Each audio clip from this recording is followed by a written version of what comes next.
Assalamualaikum warahmatullahi wabarakatuh. Saya Alden Safedri dari Informatika 2018B. Di sini saya akan menjelaskan materi tentang manusia dan Minangkabau. Yang pertama, saya akan membahas tentang asal-usul orang Minangkabau berdasarkan temuan empiris. Secara etimologi, Minangkabau berasal dari dua kata, yaitu Minang dan Kerbau. Kata Minang ini awalnya dari pengucapan bahasa masyarakat yang mengucapkan kata Manang yang berarti kemenangan, dan kata Kerbau yang berarti kerbau. Jadi kata Minangkabau berarti kerbau yang menang. Menurut legenda, nama ini diperoleh dari peristiwa perselisihan di antara kerajaan Minangkabau dengan seorang putra dari Jawa yang meminta pengakuan kekuasaan di Melayu. Masyarakat Minangkabau adalah suatu kelompok etnik atau suku yang mendiami wilayah Provinsi Sumatera Barat. Sebagaimana halnya dengan masyarakat Indonesia lainnya, di wilayah Nusantara ini, masyarakat Minangkabau memiliki sistem nilai budaya yang telah diwarisi secara turun-menurun oleh nenek moyang mereka. Masyarakat dan kebudayaan Minangkabau memiliki filsafat dan pandangan hidup yang terekspresi dalam pepatah-pepatih yang menjadi acuan hidup mereka. Masyarakat Minangkabau meyakini nilai-nilai kehidupan mereka, yakni itu adalah prinsip hidup yang abadi dan langgeng, yang terkenal dengan ungkapan tak lekang oleh panas dan tak lapuk oleh hujan. Melalui pepatah dan pantun peribahasa itu akan ditemukan prinsip-prinsip dasar kehidupan yang dijadikan dasar dalam kehidupan pribadi maupun bermasyarakat.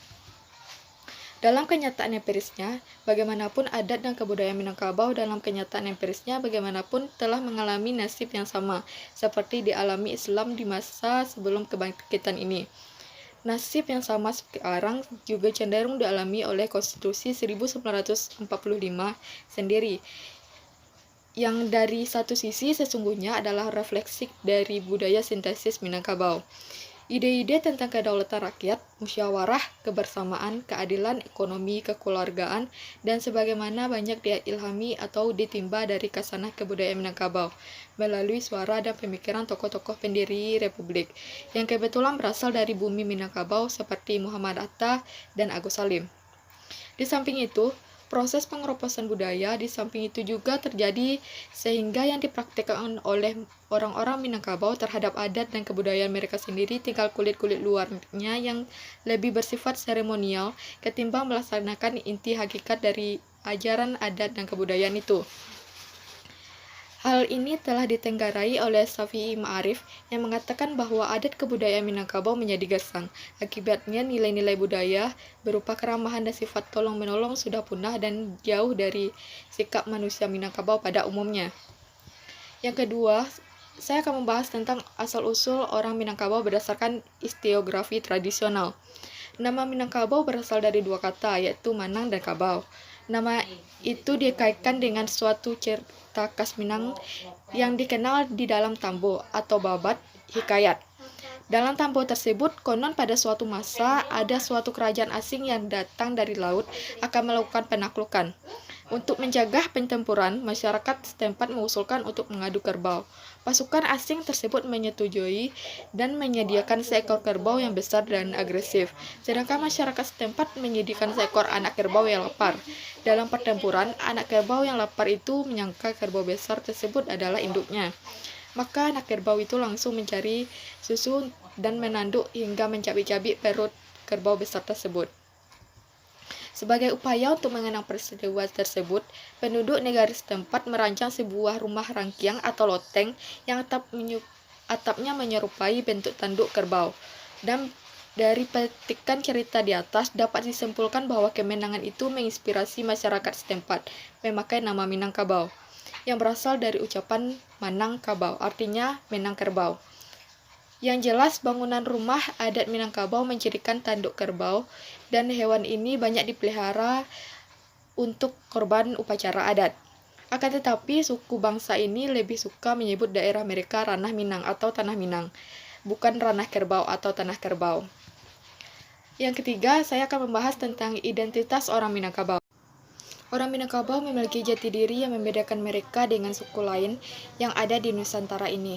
Pada hakikatnya, jati diri orang Minangkabau dibangun dari adat, agama, dan ilmu. Orang Minangkabau tempo dulu minimal mempunyai 3 jati diri, yaitu punya emosional yang stabil dan bersumber dari adat, punya spiritual yang mantap, yang bersumber dari agama, dan punya intelektual yang tinggi yang bersumber dari ilmu dan pendidikan. Bila ketiga aspek jati diri ini berkelindan, maka orang tersebut dapat dikatakan tahu zona nampe. Menurut Syayuti, pada tahun 2005, tahu zona nampe berarti orang Minang harus pandai bergaul dalam masyarakat, bagaimana berhadapan dengan orang yang lebih tua atau yang lebih muda, bagaimana bersikap kepada sesama besar.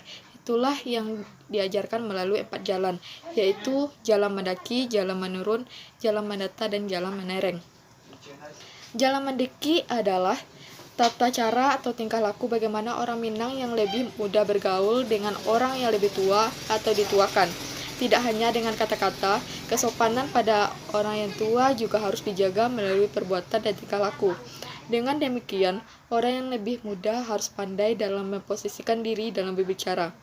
Jalan menurun adalah tingkah cara orang Minang dalam bersikap kepada orang yang lebih muda. Dengan demikian, orang yang lebih muda juga dihormati oleh orang yang lebih tua dalam adat Minangkabau. Jalan mendata adalah cara berperilaku orang Minangkabau dalam berkata dan bertata krama dengan orang yang seumuran atau sesama status sosialnya. Dengan demikian, orang yang seumuran diharapkan untuk saling menghina, menjelekkan, atau menjatuhkan, akan tetapi harus saling mendukung, berbagi, dan tolong-menolong. Di antara keempat jalan dalam tahu zona nampe di atas, jalan Malereng inilah yang dapat dikatakan memiliki posisi paling tinggi. Jalan Malereng dipakai untuk orang-orang atau pada kondisi tertentu yang tidak bisa disampaikan dengan kalimat langsung. Jalan Malereng ini biasanya menggambarkan perilaku orang Minang yang mampu menggunakan kata-kata kiasan yang tidak langsung atau menggunakan pepatah PPT. Mungkin sekian dari saya. Jika ada salah kata atau ucapan, mohon dimaafkan. Assalamualaikum warahmatullahi wabarakatuh.